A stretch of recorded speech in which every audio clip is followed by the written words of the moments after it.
आसंता काली दिल्लीर कर्तव्य पथरे गर्जिब भारतर ब्रह्मास्त्र। गणतंत्र दिवस रे डेब्यू करिब डीआरडीओ रो हाइपरसोनिक मिसाइल। कर्तव्य पथरे परेड रे निज शक्ति प्रदर्शन करिब डीआरडीओ रो long range anti ship hypersonic missile LRASHM।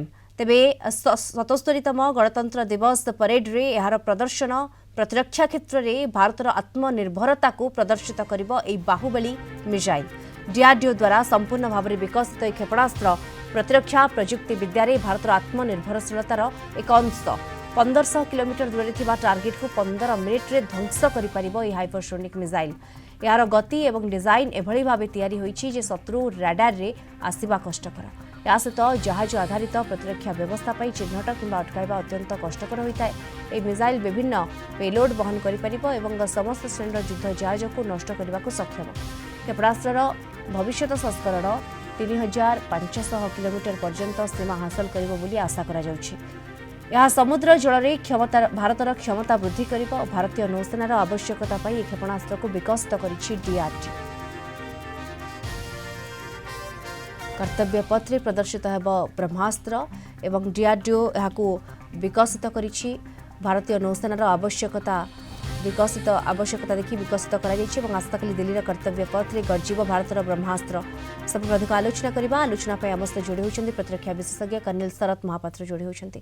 Colonel Mahapatra स्वागत करिबे आपनकू आलोचना को। कर्तव्य पथरे ये ब्रह्मास्त्र जो प्रदर्शित हेबो ये गोटे बड़ उपलब्धि आमे कहि परिबा डीआरडीओ रो।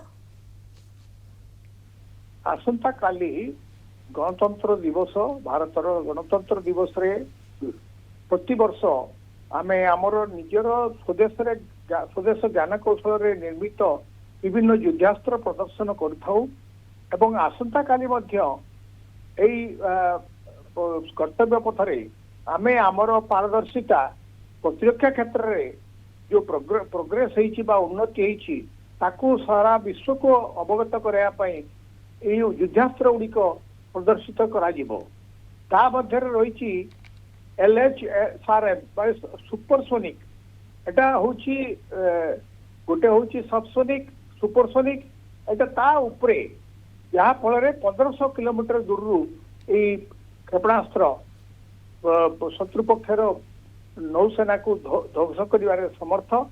एटा आमे परीक्षा करिथिलु जेतेबेले ऑपरेशन सिंदूर चली एबे तो जो ऑपरेशन सिंदूर जारी अच्छी माने जेतेबेले घमाघट भाव चली मे मासरे तार पूर्व आम परीक्षा करूँ एवं अन्यान्य जो युद्धास्त्र रही डीआरडीओ बा डिफेंस रिसर्च डेवलपमेंट ऑर्गेनाइजेशन भारतर एवं अन्यान्य जो आमर प्राइवेट रही प्राइवेट कंपनी तार मिलित उद्यम अनेक गुड़ी युद्धास्त्र निर्मित होती विभिन्न क्षेत्र में सेगुड़िक परीक्षण होगुड़िक परीक्षण है सेना सामिल होती चाहे से आर्मी हो नेवी हो बा एयरफोर्स हो एवं आसंता काली समग्र विश्व को भारत एक वार्ता देवा चाहूँगी जे स्वदेशी ज्ञान कौशल रे निर्मित जो युद्धास्त्र भारत कौन देश